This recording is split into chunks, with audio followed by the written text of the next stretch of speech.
Hello everybody, welcome back, and today I will be doing something totally different because this is my channel and I get to decide what I put on it. And so without further ado, here are 10 interesting facts that you may or may not have known about the presidents of the United States.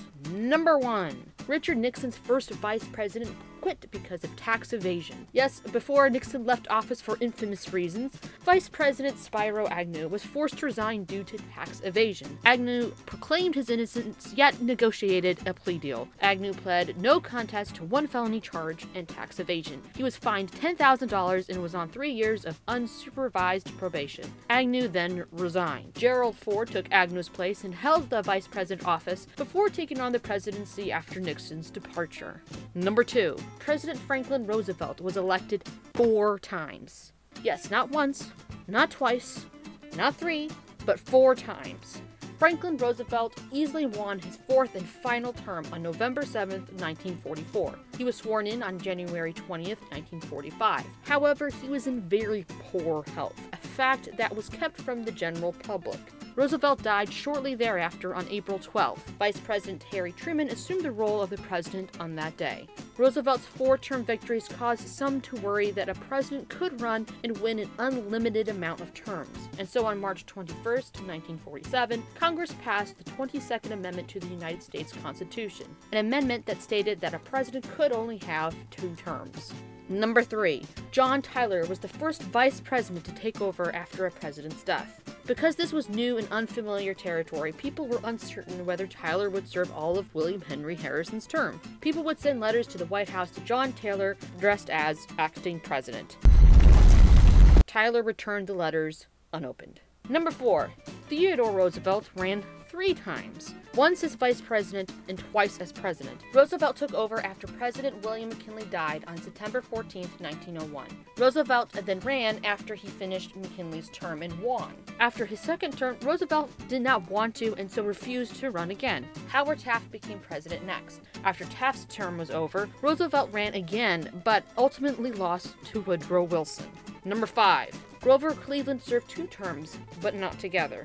Stephen Grover Cleveland served as the 22nd and 24th President of the United States. Despite a scandal-induced campaign for both Cleveland, his illegitimate child, and his opponent, financial scandals, Cleveland was able to squeak out his first win.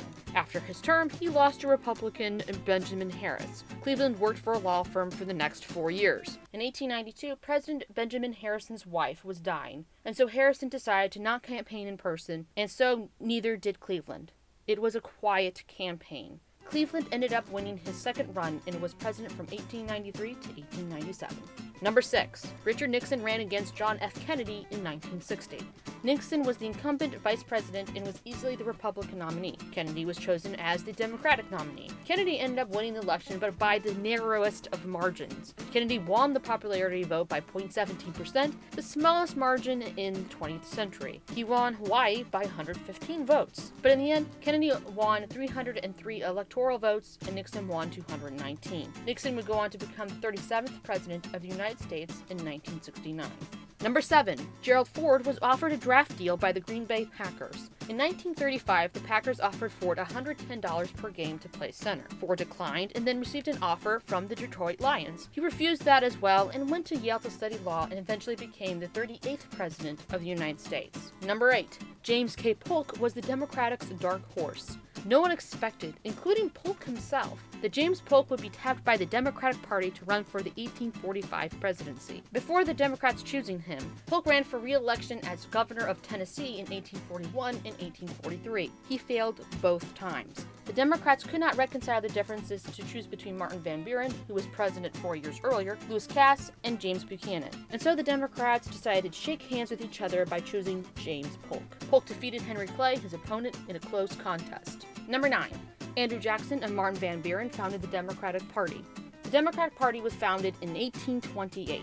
Andrew Jackson beat John Quincy Adams to become the first Democratic president of the United States. Martin Van Buren became president after Jackson, becoming the second Democratic president of the United States. Number 10. President Andrew Johnson was 1 vote away from being convicted. Johnson and Congress never got along. They constantly fought each other throughout Johnson's term. Johnson would veto one thing, Congress would then override that veto. And this happened a few times. It all came ahead when Johnson asked Secretary of War Edward Stanton to resign. Stanton said no. Johnson suspended him and chose Ulysses Grant as interim Secretary of War. Johnson gave his reasons to the Senate as to why he suspended Stanton. The Senate disagreed. Grant then left and gave the position back to Stanton. Johnson removed Stanton once again, but this time Stanton said no by barricading himself in his office for about 2 months. The House impeached Johnson, mostly on the basis of him breaching the Tenure of Office Act. The Senate was 1 vote away from convicting Johnson. About 1 year later, Johnson would leave office, finishing up Lincoln's term. Needless to say, Congress and Johnson were probably happy that they would no longer be working together. And there you have it, guys. 10 interesting facts about the presidents of the United States of America. Let me know if you would like a part 2 or something else quite similar to this. Thanks for joining me. See you next time. Bye.